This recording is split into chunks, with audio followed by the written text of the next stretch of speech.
The next Falcons bold prediction is the Falcons beat the Patriots in Week 11 of Thursday Night Football. Now, when I first made this prediction, it kind of seemed like, I don't know if this will actually happen. But as time is going by, man, I don't know, I'm kind of feeling good about it. Any road team on Thursday night, it's not that they can't win, obviously, but I don't know. Like, I just feel like the nod usually always goes to the home team. And plus, now, listen, Patriots fans are definitely going to show out for this game. Don't get me wrong.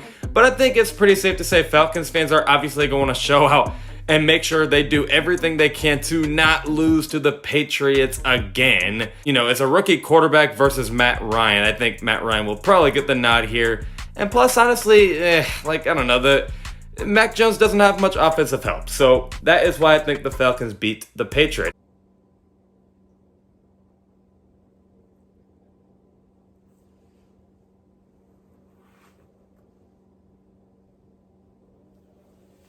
What's going on, Falcons fans? Logan here. Welcome back to Wrestling Rundown, and if you're new here, welcome. By the way, before we begin, I do want to apologize if the background looks a little messy. We're getting up some Christmas decorations early because why not?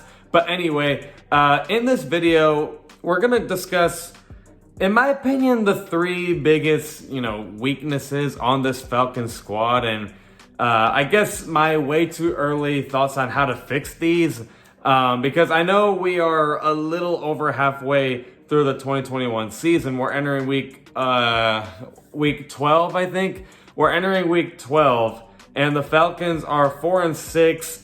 Playoffs are technically not out of the picture for us, but considering how we're playing and, let's be real, the lack of talent on our squad, so that's all I gotta say. So what are the three biggest weaknesses on this team? Because everyone is finally kind of realizing that this team is maybe just not quite there yet. We're not talented enough, but what are we the least talented at, if that makes sense? Well, to me, they're actually pretty obvious, and I'll try and go into depth on all of them. But I feel the biggest, and I mean the biggest weakness right now for the Atlanta Falcons is the line play. I think that is a no-brainer. The biggest weakness on our team is the line play. Now, the offensive line has been better, I guess, lately, but no one's seriously sitting here saying they're one of the better O-lines in the league. I am really starting to lose faith in Matt Hennessy. That was my dude coming out of the draft. Like, I was like, this is an awesome pickup. I can't wait to see how much he's learned from Alex Mack, and he has a lot of experience already in the NFL playing all these positions. Like, he played guard and now center, and he just doesn't look good at all. And then Jalen Mayfield, he just kind of speaks for himself. He's just kind of a meme. And then Caleb McGarry doesn't really look all that good of a pick either. And then this defensive line, Grady Jarrett is the only good player really on the defense besides AJ Terrell. And then you got Dante Fowler, the biggest overpay ever, the most overrated. Why did he get hyped up signing ever? Marlon Davidson, I'm rooting for him, but it doesn't look like things are going to go well for him, unfortunately. And then there's a bunch of no-names. There's a bunch of no-names on that defensive line.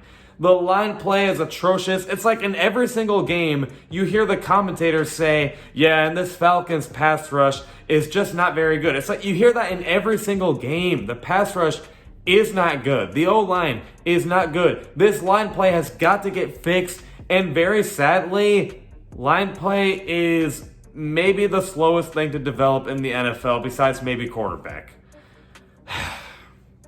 We have got to fix this line play pretty quickly. Now, how can they do that? Well, I don't know what to do about the O-line, but the D-line, thankfully, there are a lot of good defensive linemen coming into the draft.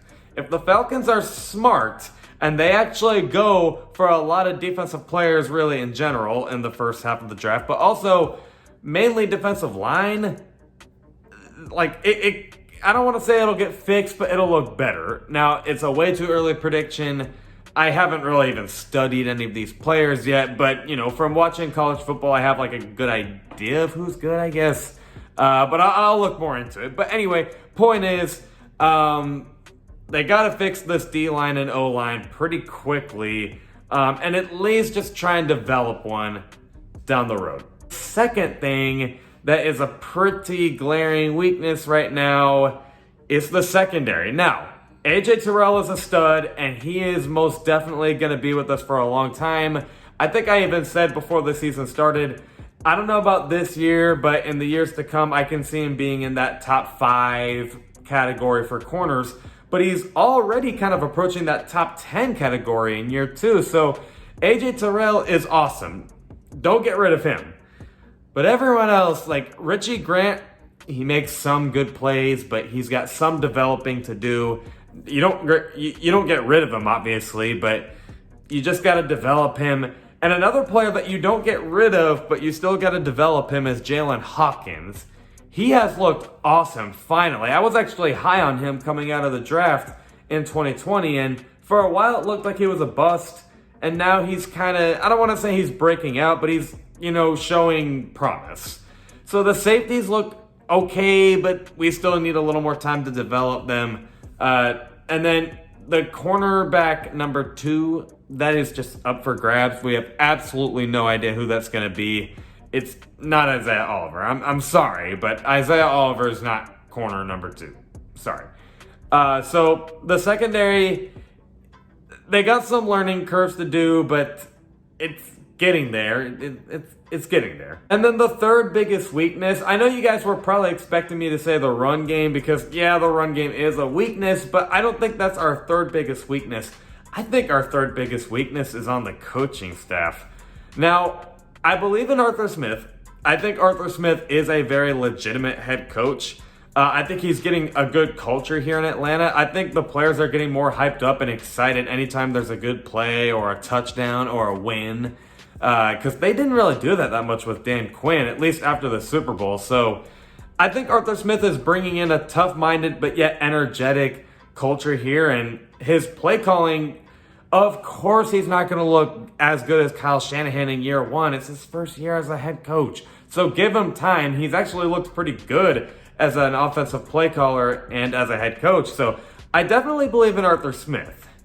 But Dave Ragone, now I know he technically isn't doing most of the play calling, but still, so far, not so good, but I wouldn't give him too much crap, but, from the looks of it right now, it doesn't look like he's this legitimate offensive coordinator, but I guess we'll give him time. But Dean Pease, okay, history shows he's an awesome defensive coordinator.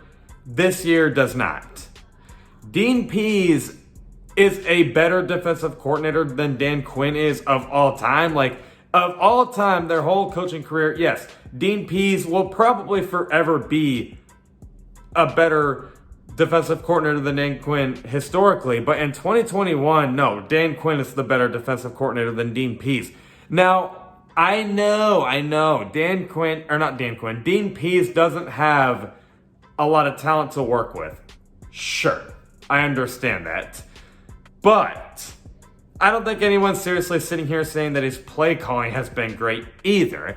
This guy talks a lot of smack to the media. He's always kind of, acting like he's Mr. Tough Guy in the media, and then he just doesn't show out in the games, and it's kind of frustrating, honestly.